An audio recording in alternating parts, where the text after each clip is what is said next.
नमस्कार. प्राईम पॉईंटमध्ये मी सुहास आपल्या सगळ्यांचं स्वागत करतो.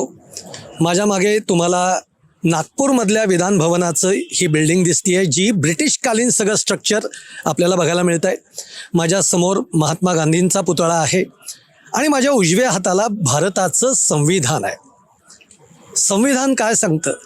संविधान सांगतं की या भारत देशामधले जे नागरिक आहेत, या नागरिकांसाठी राज्यकर्त्यांनी काम केलं पाहिजे. नागपूरमध्ये सध्या हिवाळी अधिवेशन सुरू आहे आणि हे अधिवेशन 8 डिसेंबर ते 14 डिसेंबर असं चालणार आहे, फक्त 7 दिवसांचं. आता आपण एका व्हिडिओमध्ये नागपूर करार काय झाला होता हे बघितलेलं आहे. नागपूर करार हाच होता की जे विदर्भामधली लोक आहेत, या लोकांचे प्रश्न सुटावेत यासाठी एखादं अधिवेशन हे नागपूरमध्ये घेतलं जावं. आणि मग तेव्हापासून हे हिवाळी अधिवेशन सुरू झालं. पण आता गेल्या काही वर्षांमध्ये हिवाळी अधिवेशनाचा कालावधी जर आपण बघितला तर तो कालावधी कधी 6 दिवसांचा, कधी 7 दिवसांचा, कधी 10 दिवसांचा, तर कधी 15 दिवसांचा. आता 15 दिवसांचा अपवादानेच होतोय. यंदा सुद्धा हे देखील हिवाळी अधिवेशन जे आहे हे फक्त 7 दिवसांचं आहे. त्यातला आजचा पहिला दिवस पार पडलाय. आजच्या पहिल्या दिवशी काय झालं, घमासान झाली का नाही, विरोधक आक्रमक होते का, आणि सरकारने मग काय केलं, हे सगळं आपण बघणार आहोत या व्हिडिओमधनं. हा व्हिडिओ तुम्ही अगदी शेवटपर्यंत बघा. तुम्हाला आवडला तर तो लाईक करा, शेअर करा. आमचं चॅनल अर्थातच सबस्क्राईब करायला विसरू नका. आज सकाळी साधारणतः 10:30 वाजता सभागृह सुरू झालं.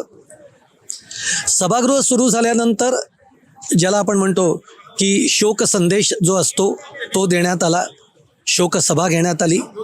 आणि मग त्यानंतर नाना पटोले जे आहेत काँग्रेसचे, त्यांनी प्रश्न उपस्थित केला. आणि तो प्रश्न उपस्थित केला तो सुद्धा हिवाळी अधिवेशनाच्या कालावधीचाच. नाना पटोले असं म्हणाले की नागपूर करारामध्ये स्पेसिफिकली असं म्हटलंय की विदर्भवासियांचे प्रश्न सोडवण्यासाठी हे अधिवेशन आहे. मग एवढा कमी कालावधी या अधिवेशनाचा आपण का ठेवतोय? तो 7 वरनं 10 दिवसांचं तरी अधिवेशन करा. 3 दिवसांनी हे अधिवेशनाचा कालावधी वाढवा, हे नाना पटोले म्हणालेत. त्यानंतर विजय वडेट्टीवार बोलले. विजय वडेट्टीवार म्हणाले की हे सरकारने वर्षभरात काहीच कामं केलेली नाही आहेत, त्यामुळे सरकार हे विरोधक आता आपल्याला प्रश्न विचारतील आणि या प्रश्नांपासून पळ काढण्यासाठी कसं तरी हे अधिवेशन गुंडाळण्याचा सरकारचा प्रयत्न आहे. आणि म्हणूनच फक्त 7 दिवसांचं हे अधिवेशन आहे. म्हणजे आजची चर्चा कशावर झाली तर फक्त हे अधिवेशन 7 दिवसांचं का घेण्यात आलं. मी तुम्हाला म्हणलं ना, नागपूर करारामध्ये स्पेसिफिकली हे मुद्दे मांडण्यात आलेले आहेत की विदर्भवासियांचे प्रश्न मांडले पाहिजेत. आजच्या खरं तर या हिवाळी अधिवेशनामध्ये कितीतरी प्रश्न आहेत. काय प्रश्न आहेत? आज मुळामध्ये विदर्भामध्ये सिंचनाची जी काही आज सुविधा आहे याच्यामध्ये वाढ कशी होईल, हा मुख्य मुद्दा आहे. शेतकऱ्यांचे जे प्रश्न आहेत हा मुख्य मुद्दा आहे. आता गेल्या पावसाळ्यामध्ये आपण बघितलं, अतिवृष्टी झाली.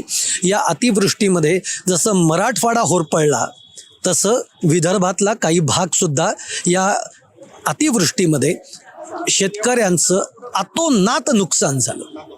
काय मिळालं शेतकऱ्यांना? आज शेतकऱ्यांना जे सरकारने सांगितलेलं होतं त्यातली किती रक्कम मिळाली? तोंडाला पानं पुसण्यासारखी देखील अवस्था आज शेतकऱ्यांची राहिलेली नाही आहे. इतकी तुटपुंजी मदत ही सरकारने शेतकऱ्यांना केलेली आहे.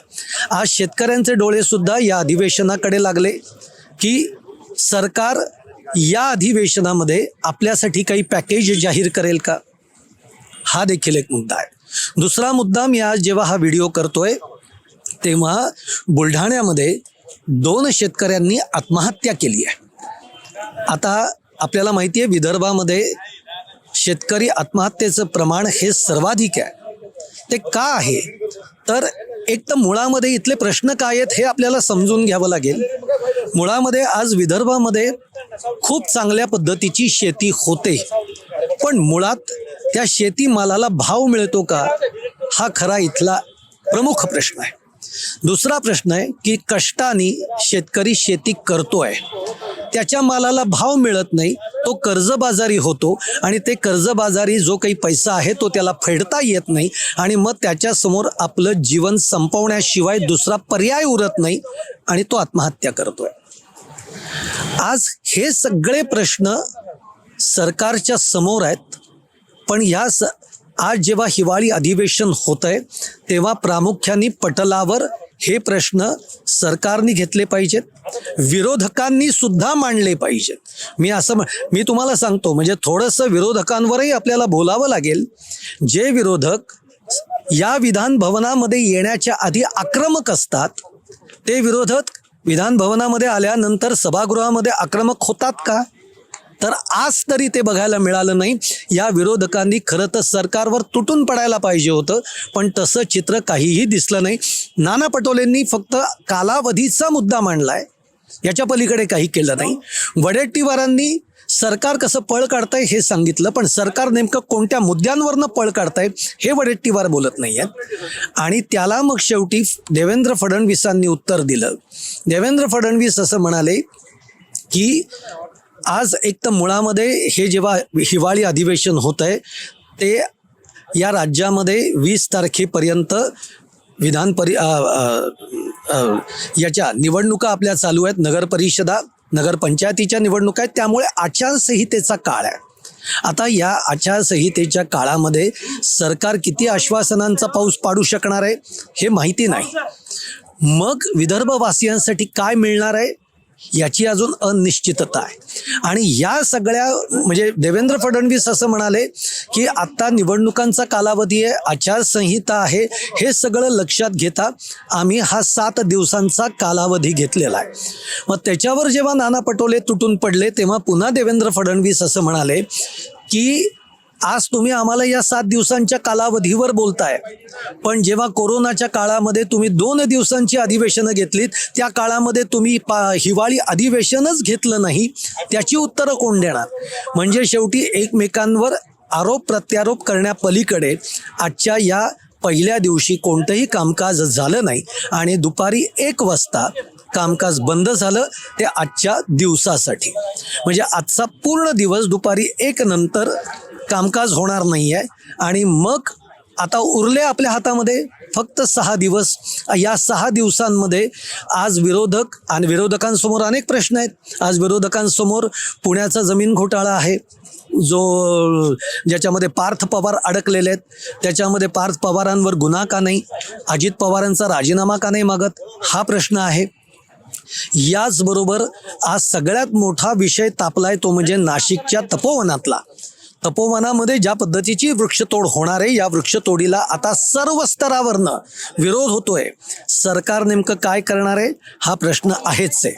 पण या सगळ्या प्रश्नांच्या बरोबर ज्या विदर्भामध्ये, ज्या नागपूरमध्ये हे हिवाळी अधिवेशन होत आहे, त्या विदर्भासाठी सरकार कोणतं पॅकेज जाहीर करणार आहे का, हा खरा मुद्दा आहे. आणि तेच बघणं आता येणाऱ्या काळामध्ये आपल्याला बघावं लागणार आहे. आता दुसरे अनेक मुद्दे आले. हे बघा, इतर वेळी ना आपण अनेक गोष्टी बघत असतो. म्हणजे आता तुम्हाला मी गमतीनं सांगतो, आत्ताच्या या नगर परिषद नगरपंचायत या सगळ्या निवडणुकांमध्ये आपण भाजप आणि शिवसेनेमधले वादावादी पाहिले. त्याच्यानंतर म्हणजे आज या विधान भवनामध्ये निलेश राणेंनी भाजपच्या कार्यकर्त्याच्या घरात घुसून त्याच्या घरात कशी रोख रक्कम आहे हे दाखवलं आणि रवींद्र चव्हाणांवर, भाजपच्या प्रदेशाध्यक्षांवर आरोप केले की हे पैसे वाटप करतायत. त्या रवींद्र चव्हाणांबरोबर आज निलेश राणे हसत खेळत एकमेकांच्या गळ्यात हात टाकत या विधान भवनाने पाहिलेले आहेत, आम्ही सगळ्यांनी पाहिलेले आहेत. नेमकं काय चाललंय? जनता मूर्ख आहे, जनतेला मूर्ख बनवलं जातंय का, असे अनेक प्रश्न त्या निमित्ताने होतात. आता दुसरा एक सगळ्यात कळीचा मुद्दा जो आहे तो तो म्हणजे हे हिवाळी अधिवेशन होत असताना दोन्ही सभागृहाला, म्हणजे सभागृहाला आणि विधान परिषदेला आज विरोधी पक्षनेता नाही, ज्यावरनं भास्कर जाधव हे सातत्याने ओरडत आहेत की विरोधी पक्षनेता नाही आणि सरकार जाणीवपूर्वक विरोधी पक्षनेत्याची निवड करत नाही आहे, कारण सरकारला मनमानी पद्धतीनं आपले निर्णय घ्यायचे आहेत. पण आज याच्यावर अनेकांनी मुद्दे उठवले. मग त्याच्यामध्ये आदित्य ठाकरे असतील, आज उदय सामंतांनी फार महत्त्वाचं विधान केलेलं आहे की भास्कर जाधव हे विरोधी पक्षनेते पदावरनं आक्रमक होत आहेत, पण शिवसेना ठाकरे गट त्यांना विरोधी पक्षनेता करणार आहे का? तर ते करणार नाही. त्यांना फक्त पत्र दिलं आहे, त्यांचं काय म्हणतात म्हणजे ते कुठे जाऊ नयेत त्यांना रोखून धरण्यासाठी त्यांना फक्त पत्र दिलंय की आम्ही विधान विरोधी पक्षनेतेपदासाठी तुमचा विचार करतो आहोत.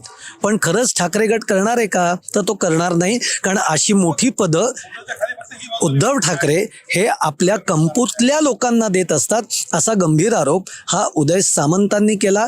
तोच आरोप निलेश राणेंनी सुद्धा केलेला आहे आणि याला आदित्य ठाकरेंनी उत्तर दिलेलं आहे की हे अत्यंत चुकीची बातमी जाणीवपूर्वक पेरली जाते की हे असं चाललेलं आहे. उलट आज शिवसेनेतले जवळपास 22 आमदार आहेत की जे आमच्याकडे येऊ पाहत आहेत, त्यांची नावं वेळ आली की सांगीन, अशा पद्धतीचा पलटवार हा आदित्य ठाकरेंनी केलेला आहे.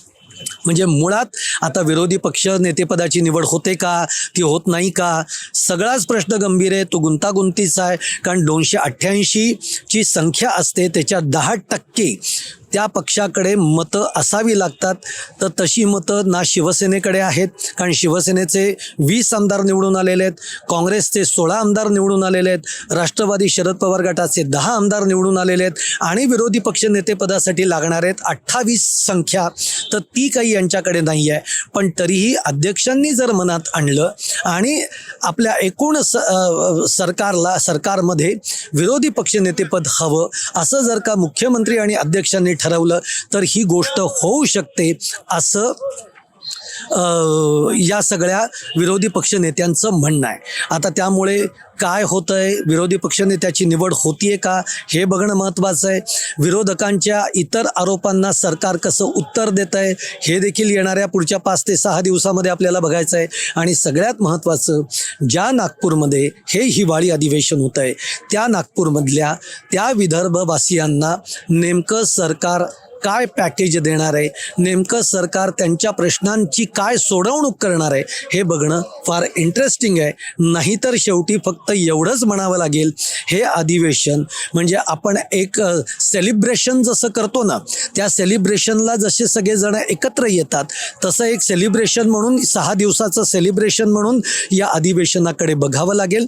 कारण आज कोट्यावधी रुपयांचा खर्च या अधिवेशनासाठी केला जातो. आज 770 किलोमीटर मुंबईपासून लांब मंत्रीगण इथं येतात, प्रशासन इथं येतं, सुरक्षा दल इथं येतं, याच्यावर प्रचंड मोठा खर्च होतो. आणि मग हा खर्च होत असताना विदर्भवासियांना यातनं काय मिळत आहे हा मुद्दा आहे. नाहीतर पुन्हा एवढंच म्हणावं लागेल की जुन्या बाटलीत नवी दारू अशाच पद्धतीचं हे हिवाळी अधिवेशन ठरू नये अशी एक माफक अपेक्षा आपण या व्हिडिओच्या माध्यमातून करूयात.